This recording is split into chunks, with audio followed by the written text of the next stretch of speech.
पीड़ित हैं, दुखी हैं, अगड़े हैं, आधी आबादी की महिलाएं हैं। ये जिस दिन समाजवादी पार्टी की पीडीएफ महापंचायत डॉक्टर अनीस बेग ने आयोजित की बरेली में सपा नेता डॉक्टर अनीश बेग द्वारा पार्टी की पीडीए महापंचायत की गई।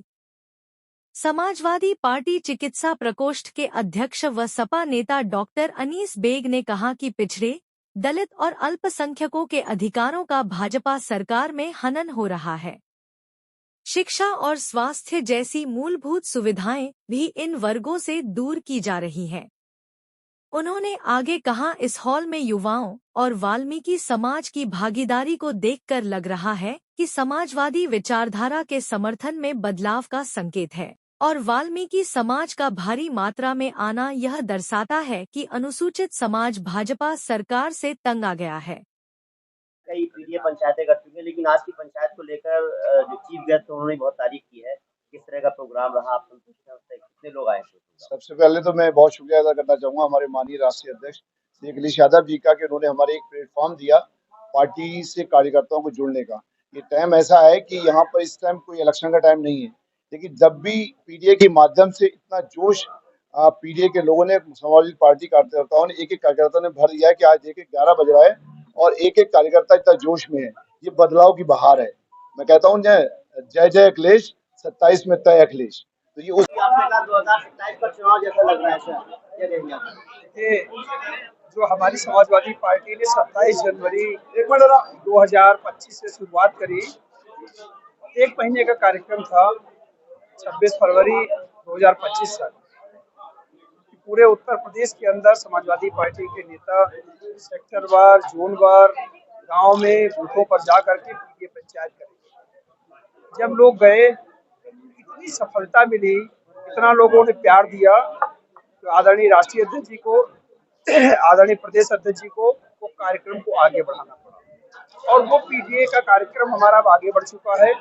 ये लगातार अनवरत जारी है, क्योंकि गरीब, दुखी, पीड़ित लगातार जुड़ रहा है। और जो हमारा लक्ष्य है, इतनी बड़ी मीटिंग करने का नहीं, हम लोग छोटी छोटी मीटिंगें कर रहे हैं, जहाँ 10 लोग हों, 15 लोग हों, 20 लोग हों, 200 लोग हों, ये टारगेट हम लोगों को दिया। आज की सभा को देख करके तो यही हम कह सकते हैं कि इतनी बड़ी सभाएं तो चुनाव में होती हैं, जिले के सम्मेलन होते हैं, विधानसभा के सम्मेलन होते हैं, तो पीडीए में जिस तरीके से लोग उमड़ के आ रहे हैं, हम कह सकते हैं कि 125 कैंट विधानसभा इस बार जरूर। जिस तरह देखा जा रहा है, आप आगामी 27 की तैयारी कर रहे हैं, हमारे चंद दिन के बाद पंचायती राज चुनाव आ रहा है, इसकी कोई तैयारी आपकी पार्टी में नजर नहीं आ रही? देखिए, पार्टी ऐसा कोई चुनाव नहीं होता है जो तैयारी के साथ न करे, लेकिन ये शहरी क्षेत्र है, शहर में भी पंचायत के चुनाव नहीं होने हैं। यहाँ पर हम लोग 125 कैंट विधानसभा पूरा शहर का है, इस पर हम लोग काम कर रहे हैं। इस पर बूथवार संगठन जा करके बनाएंगे और बना करके हम लोग पूरी तैयारी कर रहे हैं कि विधानसभा का चुनाव जब आएगा तो और भी विधानसभा बिहार से लगी हुई है, वहाँ पर दोनों काम चले। देखिए, जब हमारा बूथ पर वर्कर मजबूत होगा, जब बूथ पर बरेली में जब भी पीडीए की पंचायत हो रही है, समाजवादी पार्टी के दूसरे कार्यक्रम हो रहे हैं, वहाँ पे बरेली में जो मौजूदा समाजवादी पार्टी के विधायक हैं वो नजर नहीं आ रहे हैं।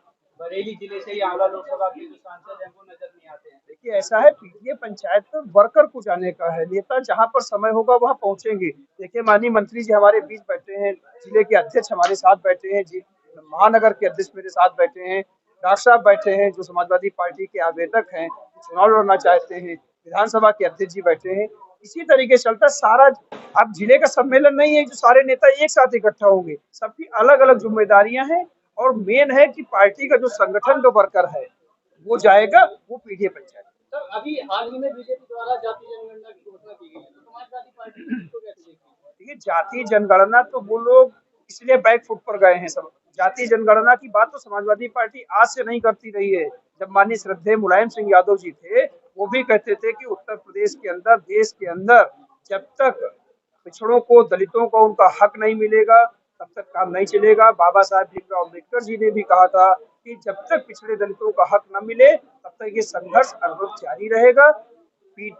जाति जनगणना की बात हम लोगों ने कही, पूरे इंडिया गठबंधन ने कही, ममता बनर्जी से लेकर के ऐसा कोई नेता इंडिया गठबंधन का नहीं है जिसने न कहा हो कि हम जाति जनगणना कराएंगे।